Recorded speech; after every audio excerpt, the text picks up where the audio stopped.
যশোরে টানা ভারী বৃষ্টিপাতে শহর প্লাবিত হয়েছে। বৃষ্টির পানিতে মানুষ পড়েছে মহাদুর্ভোগে।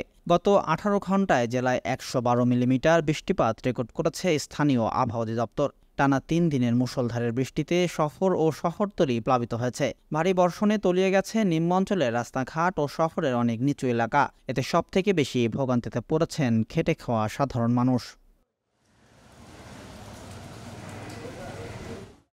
বর্ষার ভিতরে এখন লোকজন নাই, ভাড়াভূত নাই, ঘুরে বেড়াচ্ছি, তারপরেও বেরোতে হচ্ছে। এই কিস্তির সংসার, সব কিছু জিনিসপাতির দাম বেশি, ঋণগ্রস্ত, এই কারণে। যে বৃষ্টি হচ্ছে, আমরা কোচিংয়ে যাইতে, কলেজে যাইতে আমরা অনেক ভোগান্তির শিকার হইতেছি। বৃষ্টির কারণে আমরা বাইরেই বেরোতে পারতেছি না সেরকম। হচ্ছে কখনো গুড়ি গুড়ি বৃষ্টি পড়তেছে, কখনো ভারী বৃষ্টি হচ্ছে, কখনো বৃষ্টি কিছু সময় ধরে থেমে যাচ্ছে, যার কারণে মানুষ চাইলেও তার সময় মতো প্রত্যেকটা কাজ করতে পারতেছে না, বাইরে বের হইতে পারতেছে না, প্রয়োজনীয় কাজগুলো ঠিকমতো সারতে পারতেছে না। এই কাজগুলো সারতে না পারার কারণে জনজীবনটা আপাতত একটু মানুষের কাছ থেকে পিছিয়ে যাচ্ছে। যশোর শহরে যে পানি নিষ্কাশন ব্যবস্থা তা মূলত দুই দিক থেকে হয়ে থাকে। একটা হচ্ছে হরিণার বিল আর একটা হচ্ছে ভৈরব নদ।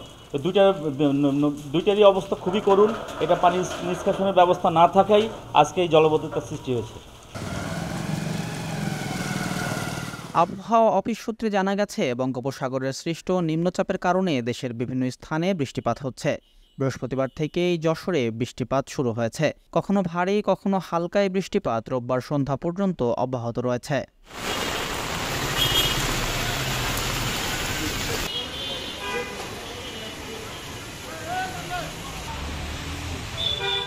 ডেস্ক রিপোর্ট, দৈনিক কল্যাণ।